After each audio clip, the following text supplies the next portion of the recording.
Hola, en este video vamos a hablar un poco de realidad virtual, vamos a ver algunos límites que tenemos con las gafas de realidad virtual y además algunos tips del flujo de trabajo y de modelado que tenemos que tener en cuenta al momento de crear assets que van a ser usados en producciones de realidad virtual. Primero tenemos que entender qué es la realidad virtual. La realidad virtual nos permite sumergirnos en un mundo tridimensional, virtual, y la gracia es que nos brinda la posibilidad de experimentar distintas sensaciones, ya sean visuales o auditivas, que nos van a permitir sentirnos inmersos en ese lugar. Por lo tanto, podemos colocarnos en un lugar dentro de una pieza, en un exterior, en un meteorito, ¿cierto? En una nave espacial, etc. Eso ya depende de la aplicación. Pero la gracia es que nos permite generar esta inmersión. Y por eso las aplicaciones de realidad virtual generalmente se han llevado más al lado educacional, de simulación, de poder perfeccionar a alguien, entrenar a alguien en circunstancias en donde quizás tiene que hacer uso de una maquinaria pesada y la maquinaria es muy cara, es bastante costoso el arrendar esa maquinaria para solamente entrenar a alguien, por ejemplo, o simplemente para poner en situaciones de peligro a alguien, a un operario, a un trabajador, a un estudiante, quizás a alguna persona que tiene una fobia social o que le cuesta dar una presentación cuando hay muchas personas delante y les cuesta trabajo expresarse porque tienen quizás un ataque de ansiedad, etc. Esta inmersión nos permite simular esas situaciones, esos contextos y poder replicarlos y poner a prueba a la persona que hace uso de estas gafas, de estos cascos de realidad virtual. Entendiendo eso, vamos a ver que esta inmersión se da, al menos en lo visual, gracias a los lentes, obviamente, que tienen una pantalla donde nosotros vamos a visualizar ese mundo, ¿no? Ese metaverso, esa realidad virtual. Ahora, tenemos que entender por qué hay tantos límites a la hora de crear assets o entornos para aplicaciones de realidad virtual. De momento ustedes han visto cómo modelar en Maya, ¿cierto? Algunos quizás han metido un poquito las manos a Blender o quizás a Cinema 4D.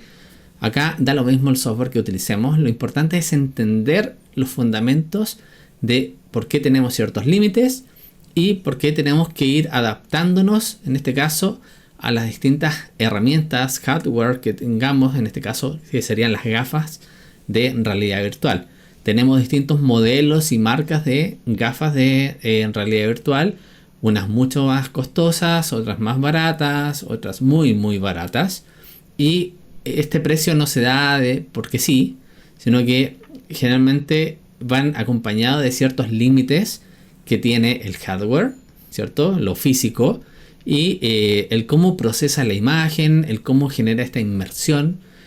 Para poder darse y generarse esa inmersión, al menos visual, nosotros acá tengo una presentación, la vamos a presentar aquí.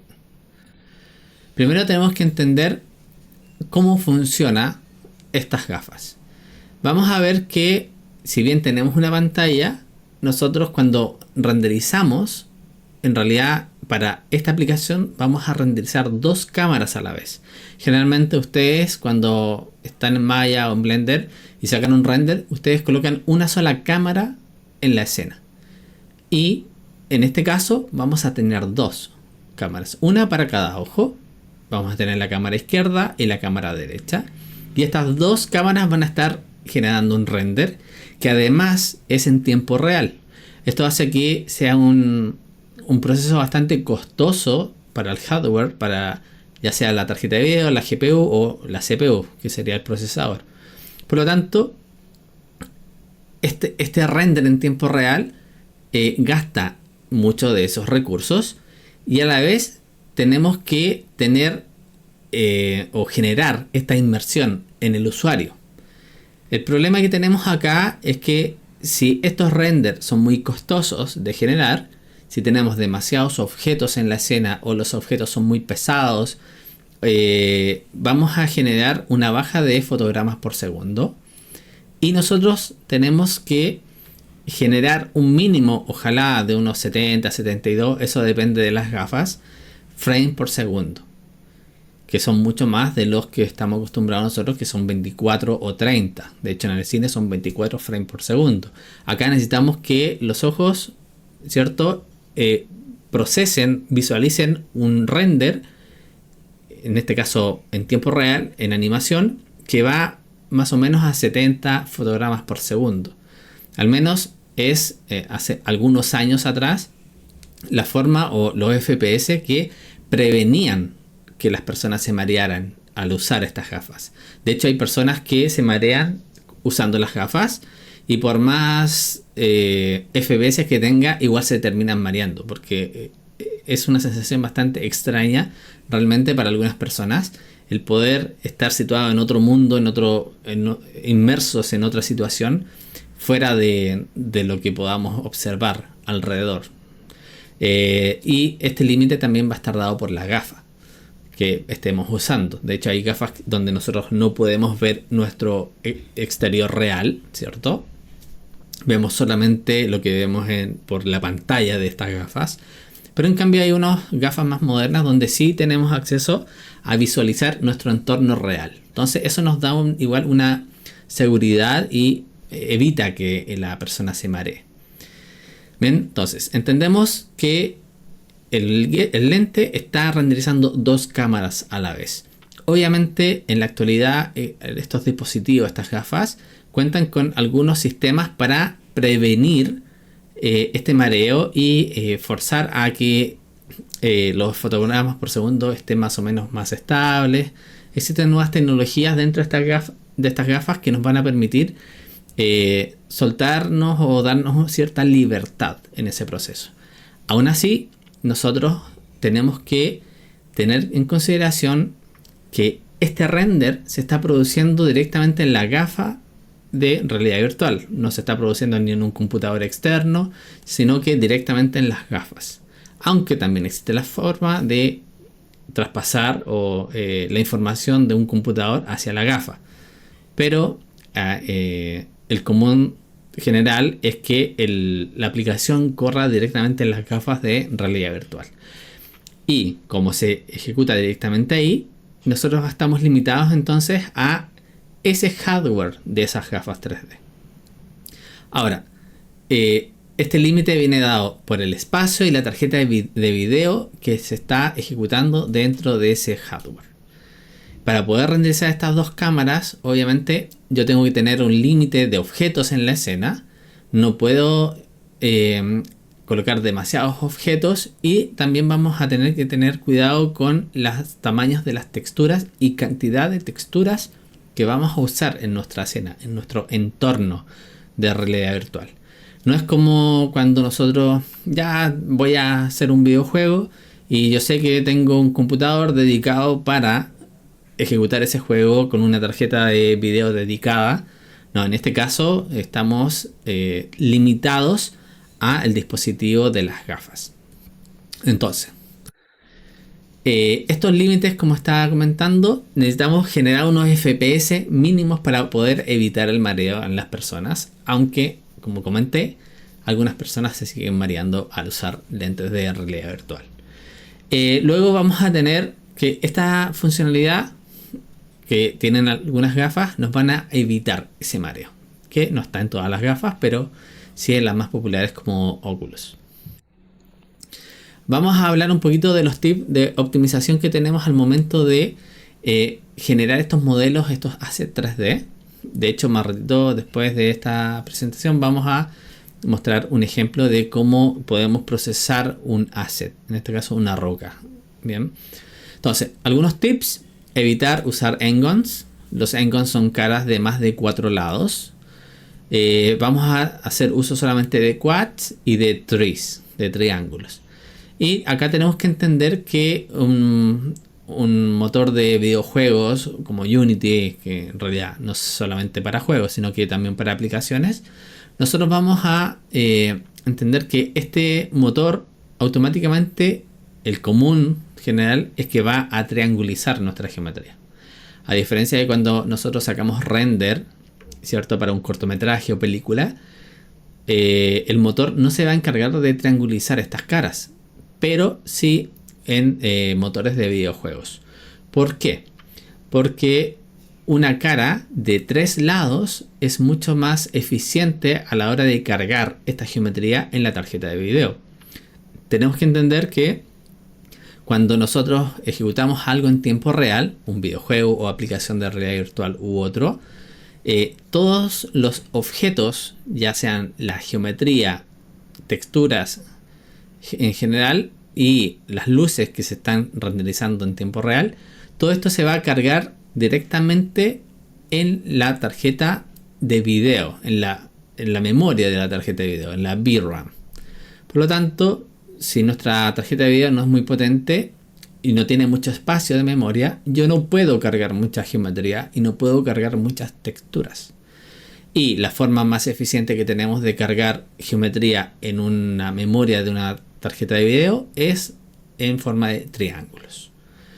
Luego, tenemos el límite entre 300 a 15.000 triángulos, más o menos. Puede ir incluso un poquito más en algunos casos, pero para aplicaciones de realidad virtual, 15.000 sería como lo máximo. Pero como comento, hay algunas técnicas que nos permiten un poquito más. Depende del contexto. Luego tenemos la textura máxima de 1024 por 1024 píxeles. Ojo que esto es enfocado a realidad virtual. Luego tenemos que los materiales complejos, si nosotros creamos un material que tiene muchos nodos dentro de Blender o en el Hypershade, nosotros tenemos que hacer un bake. ¿Qué es un bake? Es, tal como dice el nombre en inglés, hornear esta textura, este material a una imagen. Y esa imagen luego se carga en el modelo. ¿Bien?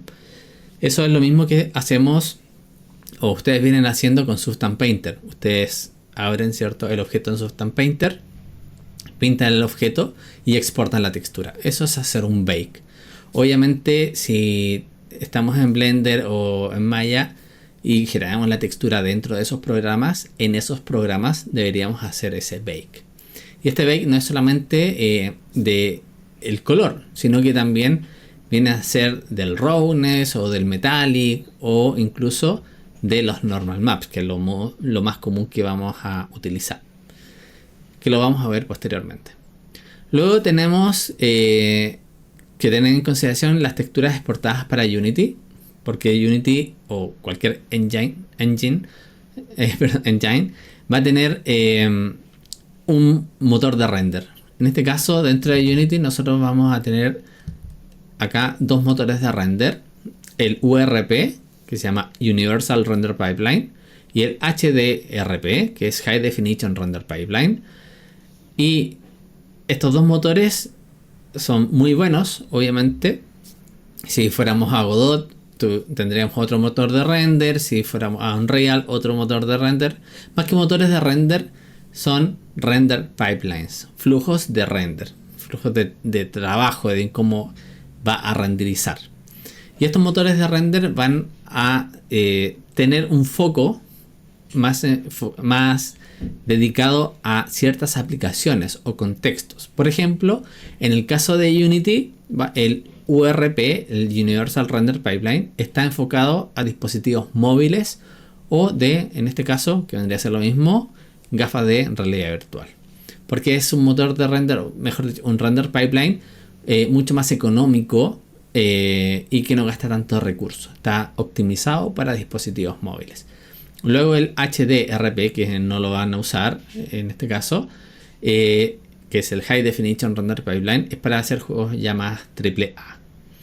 Bien, entonces, entendiendo eso, las texturas exportadas para Unity, nosotros las vamos a tener en consideración qué render pipeline vamos a estar utilizando.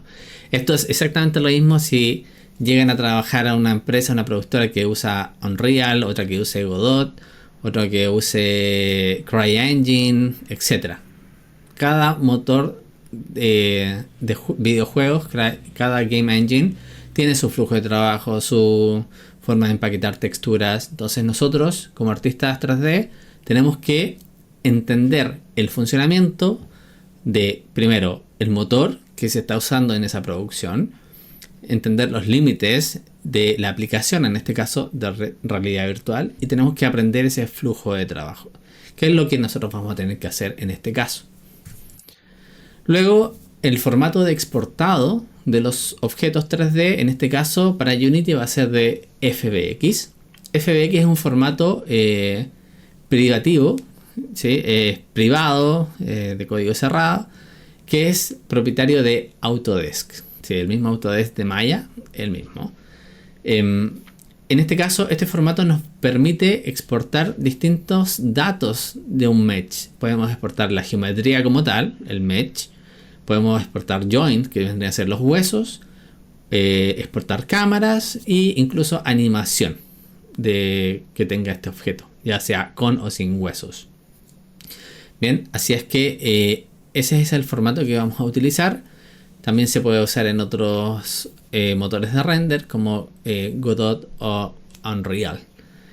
Y es un formato, el FBX es bastante estándar en la industria de los videojuegos también. Ok, vamos a continuar. Para poder entender cómo optimizar ya sea un modelo o texturas, tenemos que entender un poquito parte del proceso de trabajo que llevamos haciendo. Ustedes ya han trabajado con Normal Map, ya sea que descarguen la textura lista desde AmbientCG o de Polyhaven, o hagan la textura dentro de Substance Painter. Ustedes van a exportar un Normal Map. Y tenemos que entender qué es un Normal Map, porque el Normal Map en grandes rasgos es una de las texturas más importantes que tenemos en el 3D y en el área de los videojuegos. De hecho, el Normal Map se creó en 1998, si mal no recuerdo, y se creó exclusivamente para videojuegos. Antes existía solamente el BAM, que era una textura blanco y negro, que era de los años 70, de hecho, y no lograba mayor calidad en cuanto a estos relieves. Y por eso se generó el Normal Map, exclusivamente para render en tiempo real, de manera eficiente, y ganamos mayor detalle de los objetos. Y cobra relevancia porque en este caso el Normal Map es una textura. Esta descripción viene de Google. Es una textura que simula detalles de superficie como relieves, surcos o arrugas, sin afectar la geometría. Esto es súper importante. No va a afectar la geometría, es una ilusión óptica, ¿ok? Entonces, sin afectar la geometría real de un modelo 3D, y va a modificar la forma en que la luz interactúa con la superficie, creando la ilusión de profundidad y relieve. De hecho, si yo coloco un Normal Map, si coloco un Normal Map en un plano y yo veo el plano y tengo algunas luces, voy a ver esos relieves porque es una ilusión óptica. Pero si yo llevo la cámara y la dejo paralela casi al plano que tengo, voy a ver que ese plano no tiene relieve porque el ángulo no me permite hacer ese cálculo, esa ilusión óptica con la luz que tengo en la escena. Bien. Así es que, ¿cómo funciona un Normal Map? Vamos a entenderlo porque no sacamos nada con sacar un Normal Map, y sobre todo si estamos en videojuegos. Ya ahí voy a explicar otra cosita de ahí, pero es clave fundamental de agregar detalles a nuestros modelos 3D. Si vemos Normal Map, generalmente va a tener este color, un color entre violeta, morado, rosado, azul. ¿Sí? Tiene estas gamas de colores. Las nombro todas porque puede tener cualquiera de esos colores o todos en conjunto. Y si yo abro esta imagen en Photoshop o GIMP o Krita y veo cada uno de los canales RGB, voy a ver que se descompone en imágenes distintas, con distinta información, ¿cierto? Si bien tengo el mismo diseño de relieve, voy a ver que la información lumínica o por donde da la luz varía. En este caso, el canal rojo R corresponde al eje X positivo, luego el canal verde hace referencia al canal I o Y positivo, y el canal azul de esta imagen hace referencia a la luz vista en el eje Z positivo. De hecho, en motores de videojuegos lo que se suele hacer es que se elimina el canal azul. Como nosotros tenemos que optimizar la cantidad de memoria que tenemos de nuestra tarjeta de video y no queremos sobrecargar esa memoria porque tiene un límite, nosotros solemos eliminar el canal Z, porque el canal Z se puede generar automáticamente mediante matemática. Con un cálculo matemático podemos generar el canal Z desde el canal rojo y verde. Y eso no lo hacemos nosotros, sino que lo hace el Game Engine en concreto. Él se encarga de hacer ese cálculo. Ojo que no todos lo soportan, pero es muy común.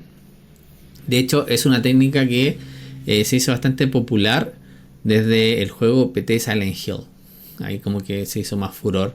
Porque el normal map se ve, cuando tú le sacas el canal Z, se ve medio amarillo rojizo. Así que esa es la gran diferencia. Ahora, a la hora de hacer normal maps o usar normal map de que nosotros podamos descargar de internet, tenemos dos tipos, dos versiones. La versión OpenGL y la versión de DirectX. Es importante entender esto porque puede ser que descarguemos una textura de ladrillos, por ejemplo, y de repente vemos que en el render, ya sea en tiempo real o de un cortometraje, una película, vemos que esos ladrillos están como hacia adentro en vez de hacia afuera, ¿no? Y los surcos que deberían ser un agujero, ¿cierto? Están como un bultito hacia adelante. Y eso puede ser porque el normal map es el incorrecto para el software en el cual estamos trabajando. OpenGL es el común que se suele utilizar, y la gracia que tiene es que si nosotros vemos la textura de OpenGL, si nosotros sabemos que esto está levantado, esta parte de acá es levantada, yo voy a ver que en el normal map se siente levantado. Lo mismo con esto de acá. Y si vemos que algo tiene un surco, está como hundido y realmente va a ser hundido, nosotros vamos a decir inmediatamente que es OpenGL. En cambio, por el contrario, tenemos DirectX, que es de Microsoft, y Microsoft, en este caso con el DirectX, va a tener un canal invertido. Y esto lo que va a generar es que cuando yo vea el normal map, si algo debería estar hundido, se va a ver como levantado. O sea, lo inverso. Bien, si algo va a estar levantado, en el normal map se va a ver como si estuviera hundido. Así que esa es la gran diferencia que tenemos de estos dos normal map. Dependiendo del programa, es el normal map que vamos a utilizar. En este caso, como el cliente usa Unity en el track de realidad virtual, Unity usa OpenGL, así que la mayoría de los normal map van a funcionar bien. Si usáramos uno de DirectX, tendríamos que invertirlo. ¿Cómo se invierte? Eso va a depender netamente de Unity o del programa que estemos utilizando. En el caso de ustedes se van a encargar solamente de sacar el normal map en OpenGL, que ya viene listo desde Substance Painter, y no se preocupan de nada más. Ya el programador que esté a cargo de levantar el modelo y configurar los materiales dentro de Unity será el que se encargue de setear correctamente el material con su textura correspondiente. Ahora, vamos a entender qué es el bake. En este caso, nosotros habíamos hablado acá dentro de los elementos de los tips de optimización que los materiales complejos había que tenerlos bakeados. Pero hablamos un poquito de qué era el bake. Pero aquí vamos a entrar un poquito más en detalle. ¿Qué es hacer bake en texturizado o lo que se llama también texture baking? En este caso, nosotros podemos hacer el bake del color, que podría ser el material completo, de hecho. Podría ser el color, el roughness, metallic, etc. Cada una de estas texturas del material, la pudiésemos hacer un bake. ¿Y por qué se hace esto? Primero tenemos que entender que cuando nosotros estamos en un motor de render en tiempo real, cuando saco un render, cuando yo veo una imagen, en realidad si esta aplicación va a 60 frames por segundo, quiere decir que está renderizando 60 imágenes por segundo. Y en este caso, cada una de esas imágenes que renderizó, ¿cierto? 60 en un segundo, por ejemplo, si va a 60 FPS, toda la información que hay adentro, ya sea la geometría, las texturas, los materiales, todo lo tiene que calcular y generar ese render. Entonces, tenemos un fundamento que se llama los drawCalls, o los llamados a dibujar, o los llamados de dibujo. Los drawCalls es cuando la cámara en el motor de tiempo real ve que hay, por ejemplo, una casa o un barril. Ese objeto ya es un drawCall. Y si ese barril tiene asignado dos materiales, serían dos drawCall por material, ¿no? O sea, serían dos drawCall, uno por material. Si tengo el material de el logo, por ejemplo, y el material del metal del barril, serían dos drawCalls. Lo cual, si lo vamos sumando con otros objetos que tienen muchos materiales, a su vez, vamos a aumentar drásticamente la cantidad de llamados a dibujo.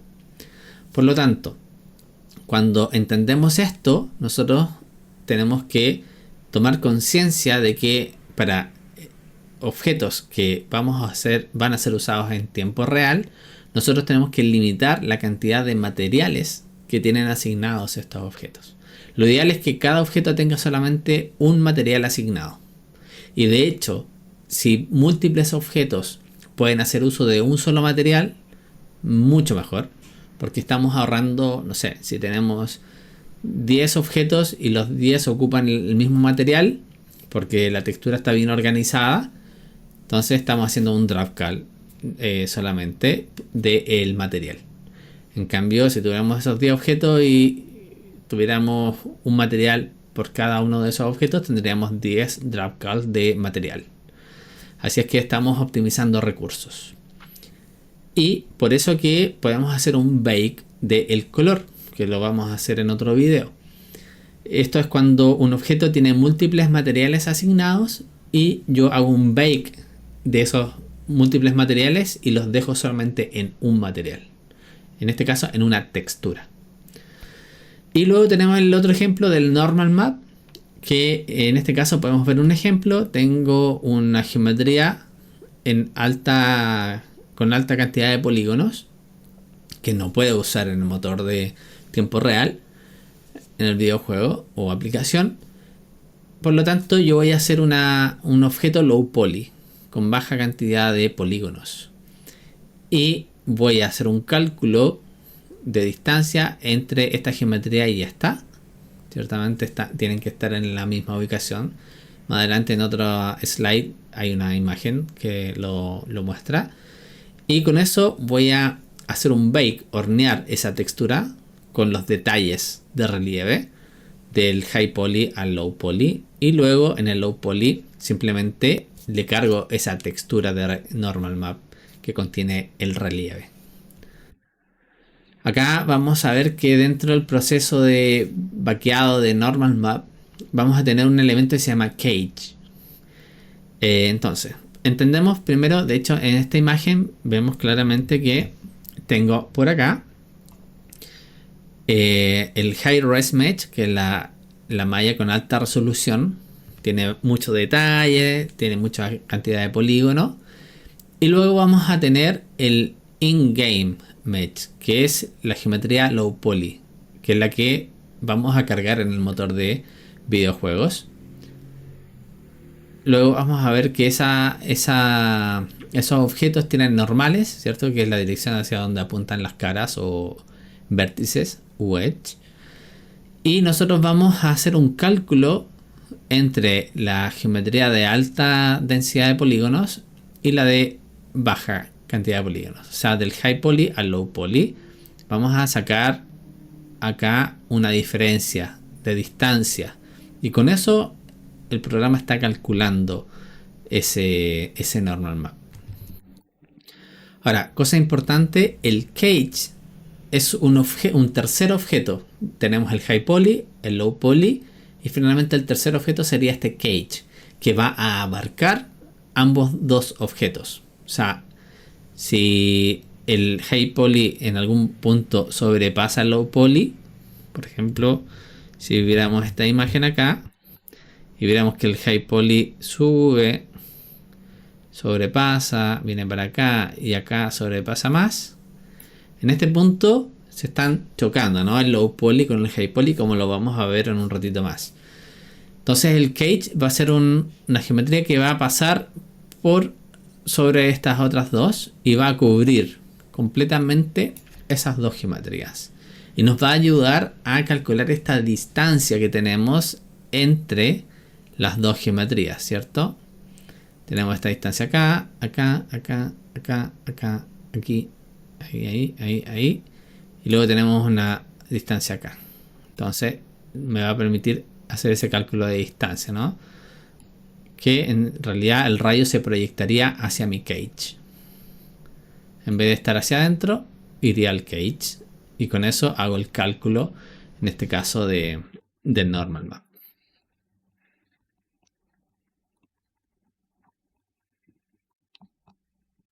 Ahí. Acá vemos un ejemplo. Este programa es Marmoset, pero en Substance Painter también tenemos la misma funcionalidad de visualizar el cage. Y vemos efectivamente que tenemos la geometría high poly y low poly. De hecho, vemos cómo se entrelazan esas dos geometrías.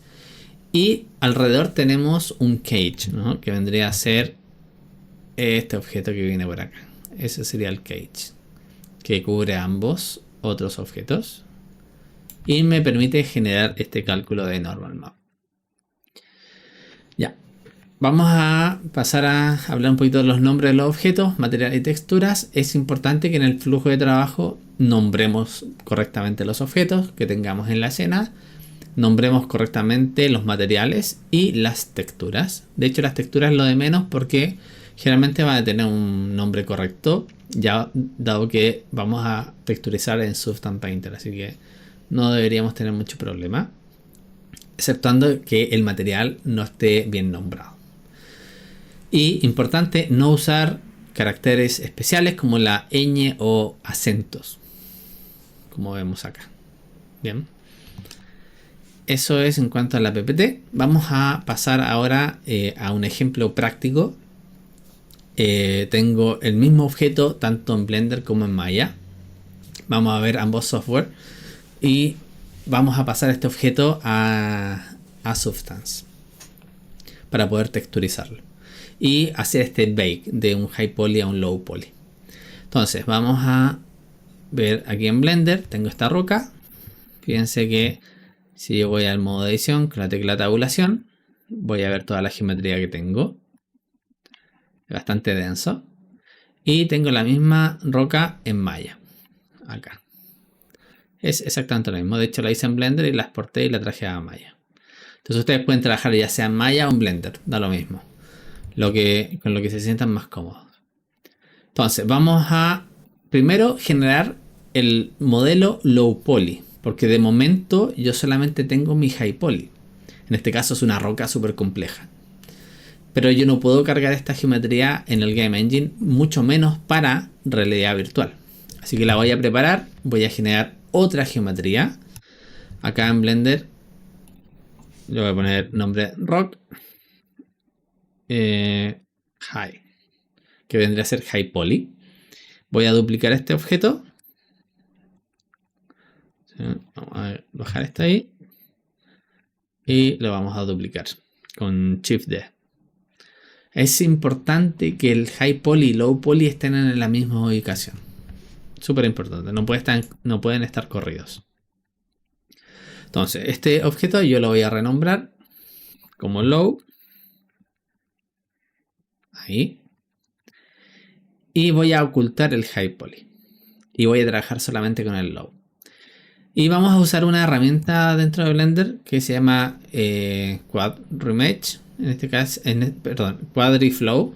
Quad Rematch es un add-on que está tanto para Maya y Blender. Pero en este caso vamos a usar solamente herramientas propias de los programas. Entonces va a venir al apartado que tengo por acá, el Object Data Properties. Vamos a bajar a la sección donde dice Rematch. Y acá yo tengo dos modos, Voxel y Quad. En este caso vamos a usar Quad. Y voy a hacer clic en QuadriFlow Rematch. Es importante, eso sí, que estemos en modo objeto, ¿no? del objeto. Entonces, QuadriFlow Rematch. Y acá me va a aparecer por defecto así. Estos datos me van a aparecer. Yo voy a, en este caso, yo sé que este objeto no es simétrico, así que le voy a quitar la simetría. Y el número de caras las voy a dejar en 200 caras. Entonces aquí yo estoy limitando la cantidad de geometría que va a tener este objeto. Obviamente hay ciertos límites. Nuestro low poly no se va a ver exactamente igual que un high poly, pero sí más o menos parecido. Así es que una vez que seteo el número de caras, le voy a hacer clic donde dice Rematch. Y ahí tengo mi objeto. Acá puedo hacer clic derecho, Shade Smooth, y con eso ya tengo mi low poly. Acá puedo activar nuevamente mi high poly y voy a observar acá efectivamente que los dos objetos están en la misma posición y se chocan entre sí, ¿cierto? Se atraviesan entre sí. Ahí vemos los dos objetos. Que está bien. De estas dos maneras funciona.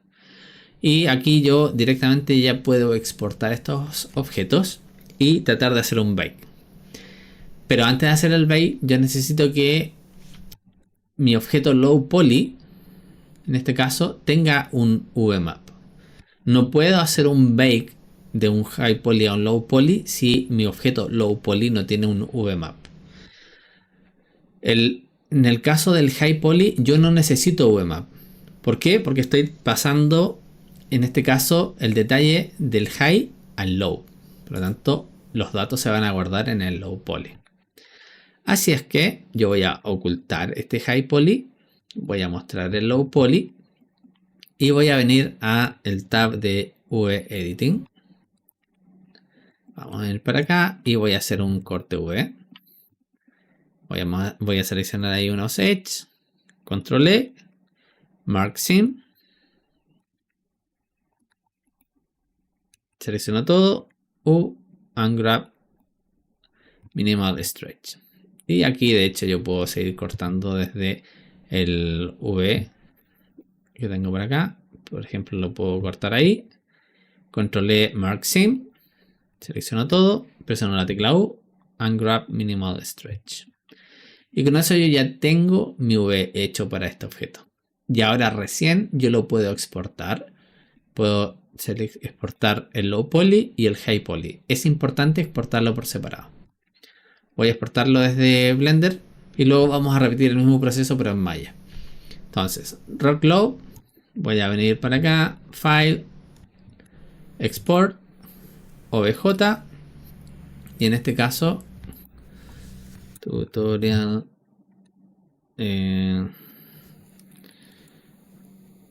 BR, y vamos a poner, importantísimo, el nombre. En este caso, yo tengo seleccionado, ¿cierto? Mi Rock Low, Low Poly.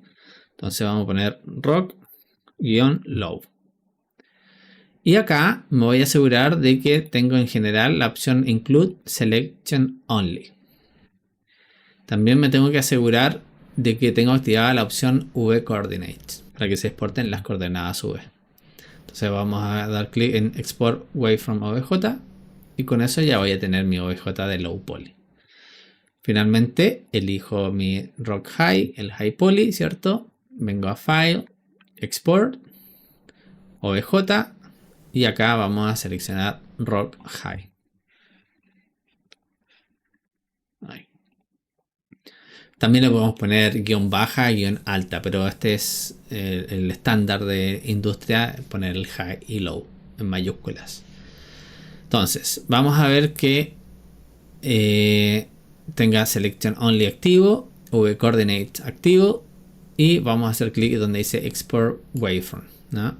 Recordar, eso sí, recalco que el High Poly no necesita Vs, así es que en este caso V-Coordinate pudiese estar activo o desactivado y me va a dar exactamente lo mismo.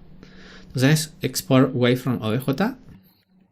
Y con eso ya tengo los dos objetos exportados. Vamos a venir para acá. Ahí. Voy a venir a mi carpeta tutorial VR. Y vamos a ver aquí entonces los dos objetos, el high.obj y el low.obj. El archivo .mtl hace referencia al material o la asignación de materiales que tiene este objeto. Con eso yo ya exporté un high poly a un low poly. Ahora, el otro punto a tener en consideración antes de hacer una exportación de un objeto, como estamos con un caso de asset para realidad virtual, yo tengo que asegurarme que el objeto tiene solamente un material asignado antes de exportar el low poly. Entonces voy a seleccionar mi low poly, voy a venir al apartado de Material Properties y veo que no tiene ningún material asignado, así que estaría bien. Si no tiene ninguno asignado, es como que tuviera uno, el que viene por defecto asignado. Así que estaría bien. Por el contrario, tendría que eliminar los materiales desde acá con este signo menos y me dejo solamente uno o vacío. Vamos a hacer el mismo proceso, pero ahora dentro de Maya. Tengo acá mi roca. Voy a renombrarla dentro de mi outliner. Entonces vamos a poner rock high. Vamos a duplicar este objeto, ¿cierto? Con Shift D. Ahí lo dupliqué. Y vamos a cambiarle el nombre a low. Fíjense que de momento es exactamente lo mismo. La rock high lo voy a ocultar con la tecla H. Ahí. Puede ser guión bajo o guión normal. Cualquiera de los dos va a servir. ¿Ven? Ahí. ¿No? Ahora, vamos a ocultar el high con la tecla H. Y me quedo solamente con el low. Y dentro de Maya, sobre todo en Maya 2025, tenemos una herramienta que es bastante buena que se llama Retopologize. Así es que vamos a venir acá a Mesh, Retopologize. Voy a hacer clic en el cuadradito que tengo por acá, la cajita que tengo ahí.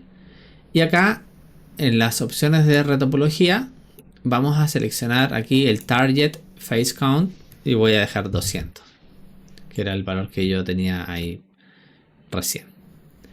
Y vamos a hacer clic en Retopologize. Si esta geometría fuera simétrica, pudiese marcar la opción de Symmetry para asegurarme de que es simétrico.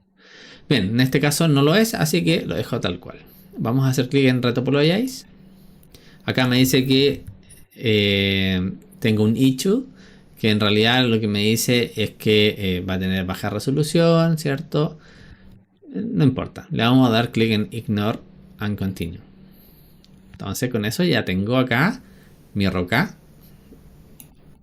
Ahí está. Bien, vamos a hacerle el V. Necesito que tenga un V. Así es que voy a venir a V Editor para visualizar este V Editor acá. Y este objeto le voy a crear acá un Camera Base. Y finalmente vamos a empezar a cortar el V. Voy a venir a V Editing, 3D and CO2, V Tool. Vengo al clic derecho, Component Edge. Y vamos a empezar a cortar. Vamos a cortar por ahí. Con doble clic. Por ahí. Y vamos a venir aquí. Vamos a cortar. Voy a quitar la grilla que me molesta. Ahí. Y voy a cortar por acá.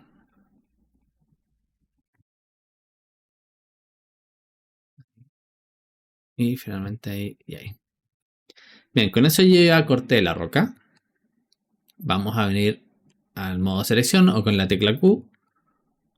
Vengo a mi V Editor. clic derecho, V-Shell. Voy a seleccionar ambos. Aquí. Arrastro. Digo ambos porque como lo corté por la mitad, tengo dos shells.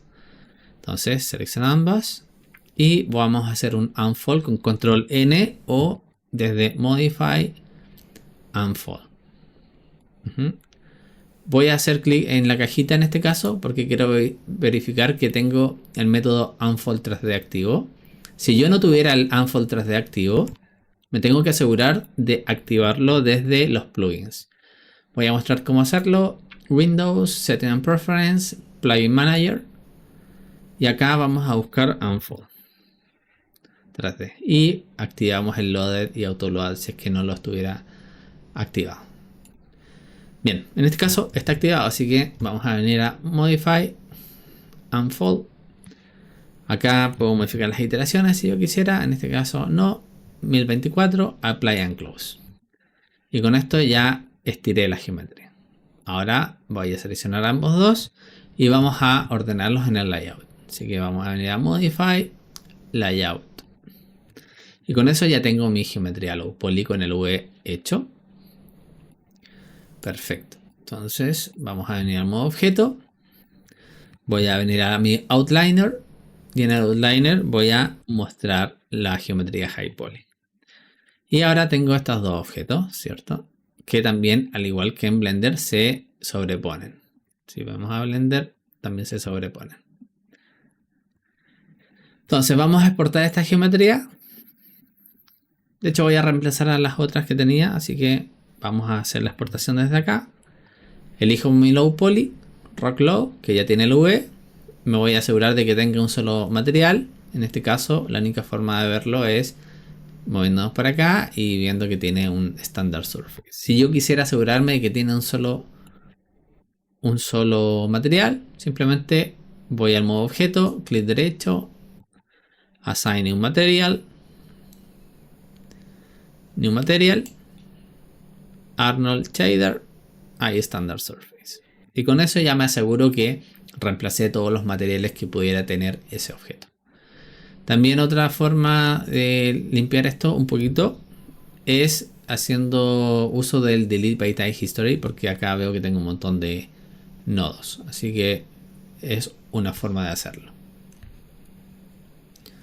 Bien, vamos a venir, ahí me cargó Delete by Type History. Entonces con eso ya no tengo tantos nodos acá. Ok, vamos a venir a File, Export Selection. Voy a venir a Documentos, Tutorial VR. Voy a elegir OBJ Export. Lo mismo, si esta opción de OBJ Export no está, la pueden seleccionar desde Plugin Manager. Voy a elegir Rock Low, Export Selection. Igual vamos a revisar acá. Materials. Perfecto. Export Selection. ¿Quiere reemplazarlo? Sí. Finalmente exporto mi high poly. File. Export Selection. Rock High. Replace. Entonces ahora ya vimos el mismo proceso tanto en Blender como en Maya. Vamos a ir a Substance Painter. Acá yo tengo un proyecto. Voy a crear un nuevo proyecto. Archivo. Nuevo. Voy a elegir una plantilla. Puede ser PBR Metallic Roughness Alpha Blend. Voy a seleccionar mi archivo. En este caso yo tengo que cargar solamente el low poly. Así que vamos a ir aquí a documentos. Tutorial VR. Rock Low. En resolución del documento 1024, habíamos dicho que íbamos a trabajar con texturas de 1024. Se van a dar cuenta que es muy poca cantidad de textura, pero bueno, no podemos hacer mucho más. El formato de mapa de normales, la normal map, va a ser de tipo OpenGL, por eso que lo comenté en la slide. Y acá vamos a dejar todo esto desmarcado. Bien, vamos a hacer clic en aceptar. Y aquí yo tengo mi roquita. Vamos a asegurarnos de hacer los bake de las texturas que necesito para texturizar mi objeto.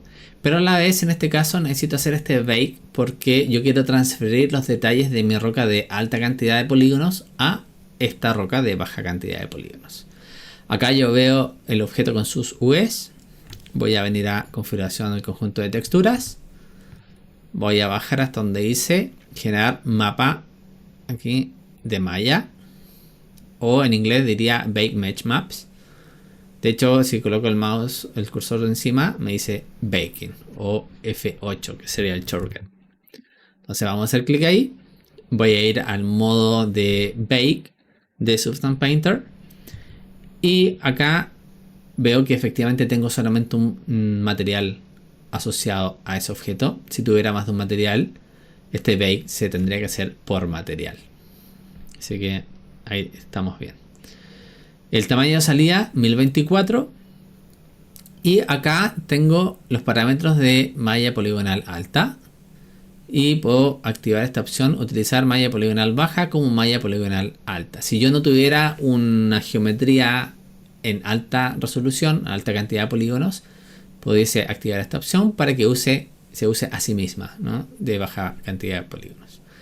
Y en la opción de mallas de alta definición yo puedo agregar la o las mallas de alta cantidad de polígonos que voy a utilizar. En este caso tengo una, así que voy a hacer clic en este icono ínfimo que tengo por acá de un documento y voy a elegir Rock High. Mira, fíjense la diferencia de peso.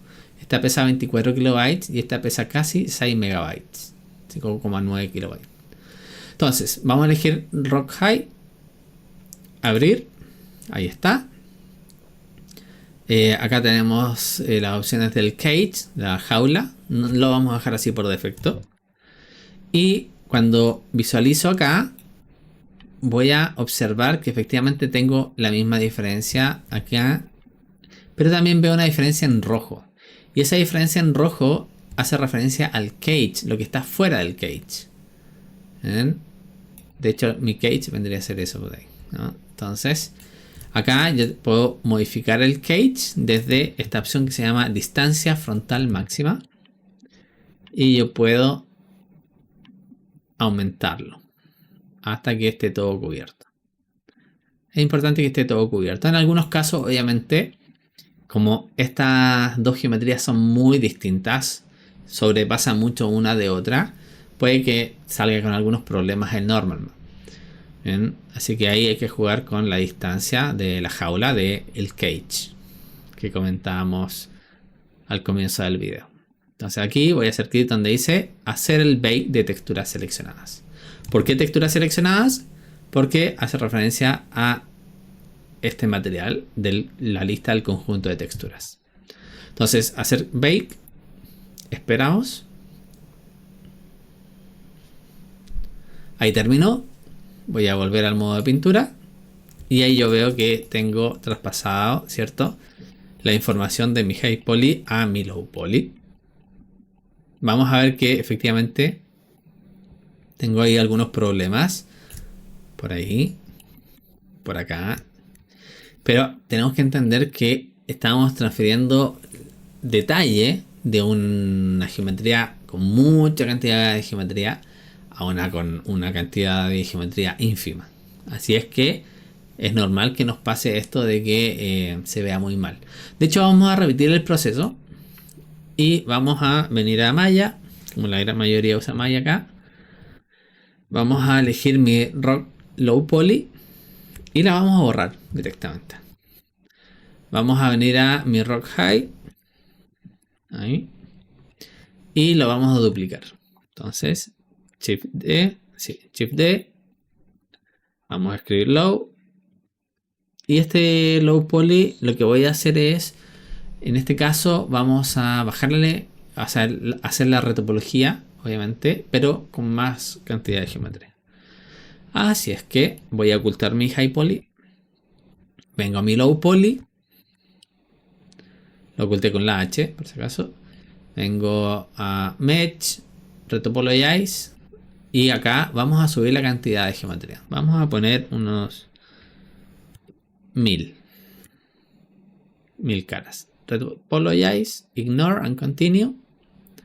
Y ahí ya tengo mi geometría con 1000 caras. Entonces vamos a hacer el V. Voy a VEditor. ¿Verdad? Vamos a hacer un Camera Based. Ahí lo tengo.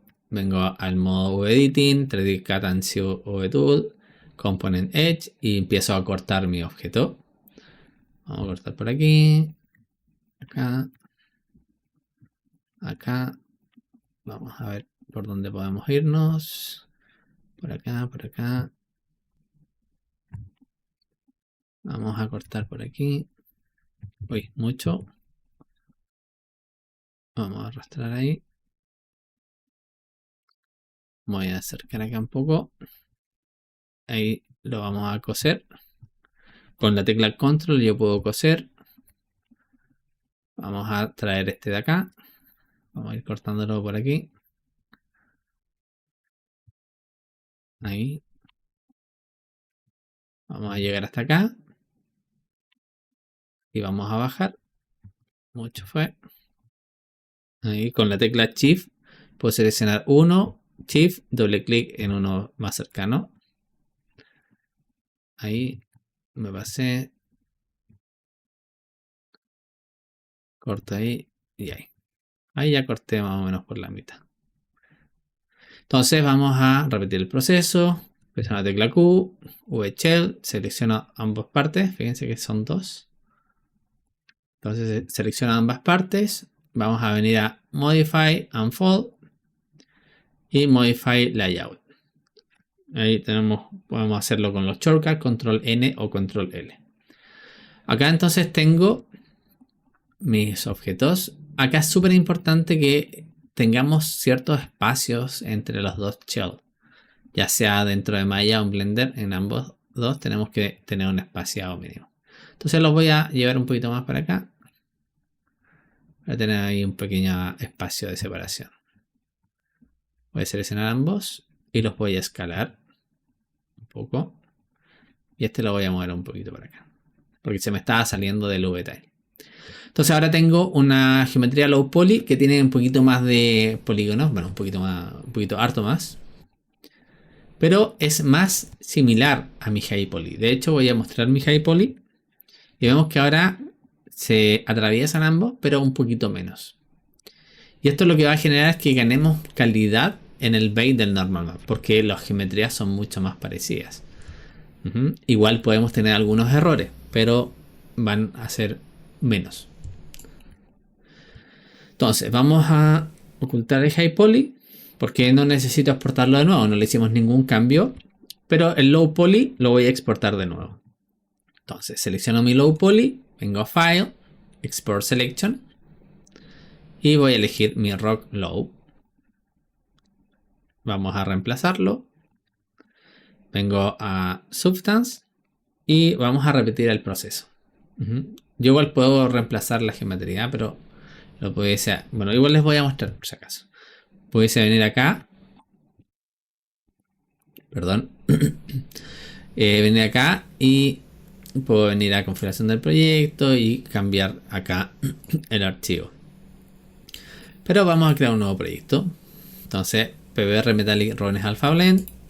Selecciono el Rock Low 1024, OpenGL, OpenGL, aceptar, descartar.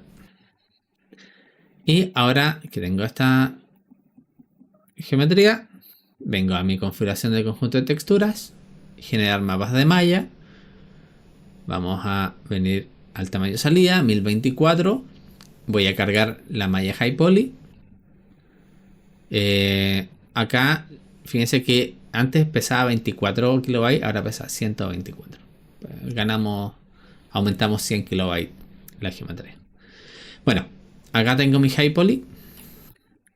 Y fíjense que ahora tiene menos espacios en rojo. ¿Por qué? Porque las geometrías son más parecidas. Vamos a aumentar la distancia frontal máxima. Y ahí ya no necesito mover tanto la distancia frontal máxima de mi cage. ¿Ya? Este cage se mantiene sin mucho cambio. Ahí tenemos la jaula ya armada. Y vamos a hacer entonces un bake. Hacer bake a texturas seleccionadas. Vamos a esperar. Volver al modo de pintura. Y vamos a ver que efectivamente ahora este objeto se parece mucho más a mi high poly, ¿cierto? Tiene mayor sentido. Entonces con eso ya tengo un poquito más de detalle de esta roca. De hecho podemos ganar mucho más detalle. Voy a venir a Blender y vamos a mi high poly. Yo le voy a aumentar un poquito más la geometría. Acá voy a agregarle un subdivision surface, por ejemplo, de 2. Voy a aplicar el modificador. Veo acá que tengo mucha mayor cantidad de geometría. Y le voy a agregar un displace modifier. Vengo a deform, display. Ahí está mi roca. Voy a agregarle una nueva textura. Esta textura va a ser de tipo cloud. Ahí está. Puedo cambiar el tamaño, el size de este cloud. Le vamos a dar ahí. Vamos a bajar en la lista de modificadores a mi display. Le vamos a bajar el strength.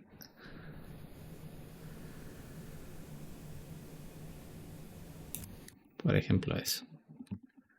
Ahí tengo mucha cantidad de geometría. Y le puedo poner acá un subdivision surface. Voy a aplicar estos dos, apply y apply. Y ahora esto tiene mucha geometría. Si voy al modo de edición, fíjense que tiene harta geometría. Como no cambió tanto la forma, yo puedo mantener el low poly que tenía de antes. Entonces, vamos a venir para acá. Voy a exportar este high poly nuevo, obj, rockhigh.obj, que pesaba 5,8 MB, casi 6 megas. Selection only, rockhigh, export wavefront, obj. Y con eso se exportó. Vamos a ver cuánto quedó pesando ahora este high poly. Ahora pesa 255 megabytes. Harto más. Entonces vamos a venir a mi Substance Painter y vamos a ver, como lo acabo de exportar de otro software 3D, vamos a ver si el tamaño coincide.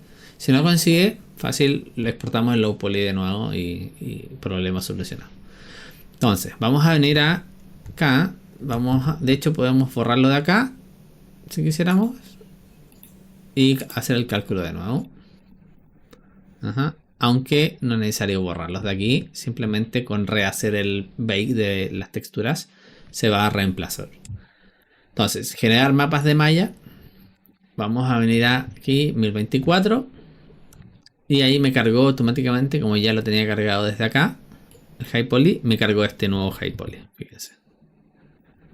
Ahí yo puedo modificar un poquito el tamaño de las jaulas. A ver. Me aseguro que no quede nada en rojo. Por ahí. Y vamos a hacer el bake de las texturas seleccionadas. Vamos a volver al modo de pintura. Y efectivamente ahora traspasé ese detalle a este low poly.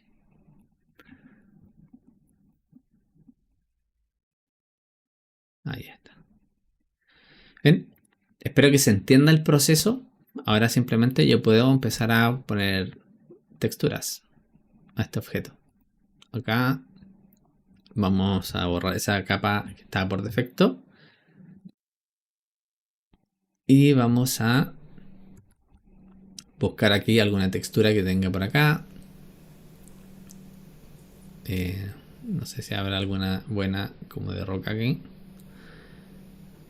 Esa. La arrastro para acá. Esperamos un momento.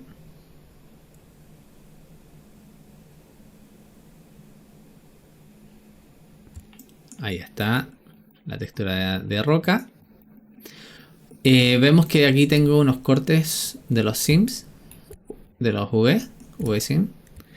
Entonces puedo venir a las propiedades de este material y en vez de la proyección V voy a usar una proyección de plano triple. para que no se vean los cortes sims y se vean solamente los cracks de la roca. Y vamos a aumentar aquí el mosaico un poquito para que se repita más la textura. Ahora, fíjense que tengo un límite. Este límite es la resolución de mi textura. Por más que yo repita esta textura acá, se va a seguir viendo con una calidad baja. ¿Por qué? Porque la textura que yo tengo acá para exportar es de 1024. Así es que vamos a tener siempre ese límite. Entonces, quiero que se entienda acá en este video que podemos transferir detalles de una geometría high poly a una low poly, pero que dentro del proceso nosotros tenemos ciertos límites. En este caso, si el low poly es demasiado distinto a mi high poly, obviamente se va a ver muy muy distinto y se va a ver literalmente feo. Esa es la palabra. Acá podemos tratar de mejorar esto un poquito. Uy, decís ahí. Podemos tratar de mejorar esto un poquito, quizá agregando por acá. Había uno que era este clay. Lo vamos a agregar acá arribita. Y vamos a usar una máscara inteligente. Vamos a buscar aquí ese de ahí. Y le vamos a poner una máscara inteligente a esa opción de ahí. Entonces podemos jugar aquí con los detalles. Podemos cambiar la proyección de plano triple. Voy a ocultar el otro material. Y podemos ir viendo acá las opciones de la máscara. Acá, Mask Editor. Vamos a ajustar esto aquí un poquito. Vamos a jugar con el Curvature. Está acá. Blur. Más balance. Por ejemplo, tengo eso. Si se muestra este otro material, ya vamos teniendo ahí un cambio, ¿cierto? Podemos oscurecer esto un poco más. Y vamos teniendo ahí distintas versiones de la roca. Por ejemplo. Siempre con el costo del límite de la textura de 1024 por 1024 de resolución. Y finalmente esto lo vamos a exportar. Vamos a exportar estas texturas. Y las vamos a exportar exclusivamente para Unity. Así es que el problema que yo tengo acá es que este conjunto de texturas va a tomar el nombre de mi material. Entonces yo le puedo poner acá rock, por ejemplo. Y vengo a archivo, exportar texturas. Vamos a buscar la salida de esto, documentos, tutorial VR, rock, Unity textures, seleccionar carpeta y acá vamos a poder buscar la plantilla para Unity. Vamos a buscar por acá. Si es que está Unity Universal Render Pipeline Metallic Standard. Ahí la selecciono. Vamos a exportar en PNG. Y le damos clic a exportar. Con eso ya se exportó. Fíjense que en este caso la plantilla para Unity URP va a estar empaquetando las texturas de una forma bastante específica. Por ejemplo, va a tener el albedo, que va a ser el color, y en el canal alfa va a guardar la transparencia de ese objeto. Por lo tanto, si tengo un objeto transparente, esa transparencia, esa opacidad va a estar guardada en el canal alfa. Y con el metallic smoothness, el smoothness del del material, va a estar guardado en una capa, en una capa en un canal de la textura. De hecho, puedo venir acá, perfiles de salida, o sea, plantillas de salida, perdón. Voy a bajar hasta donde dice Unity Universal Render Pipeline Metallic estándar. De hecho, yo puedo hacer clic acá y puedo revisar efectivamente la configuración de exportado de esta plantilla. Entonces acá yo puedo ver el valor que tiene. En los canales RGB va a guardar el base color y en el canal alfa la opacidad, que era lo que les comentaba recién. Luego acá en el metallic smoothness, en el canal RGB está guardando el metallic, que en realidad es una escala de grises, así que no tiene mayor información. Y en el canal alfa guarda el glossness. Luego tenemos el normal map, que va a ser de tipo OpenGL y va a guardar los datos en RGB. Y finalmente el emissive, que si tiene algo que emite luz, se va a guardar en los canales RGB. Ok, entonces vamos a venir a la carpeta de proyecto, Rock Unity, y ahí tengo mis texturas. Tengo el color, tengo el emission, que en este caso es una textura en negro, porque no tengo nada que emita luz, que sea emisivo. Tengo mi metallic smoothness, que se ve así de raro, porque el smoothness está en el canal alfa. Y finalmente mi normal map, que tengo por acá. Fíjense que se ve así esto. Esto es por la dilatación que se ejecuta al momento de exportar la textura. De hecho, yo lo puedo cambiar. Aprovechando que estamos grabando esto, vengo a Archivo, Exportar texturas. Y en las opciones de relleno, dilatación infinita, puedo darle aquí un sin relleno o dilatación en base al color de fondo predeterminado o difusión. Entonces ahí yo le puedo decir que tenga una dilatación de 8 píxeles, por ejemplo. Aquí de hecho puedo hacer clic ahí, 8. Vamos a hacer clic en exportar para reemplazar las imágenes. Voy a volver aquí y efectivamente ahora tenemos eso con una dilatación de 8 píxeles, que es lo que vemos por acá. Tenemos que tener cuidado siempre con la dilatación de las texturas, porque si la dilatación es demasiado grande, lo que vamos a tener es que se van a sobreescribir, se van a solapar una con otra. Por lo tanto, esa dilatación no puede ser muy excesiva. Ahí está. Bien, dejo este video hasta acá. Espero que se entienda esta introducción a realidad virtual y un poquito del flujo de trabajo que vamos teniendo. Bien.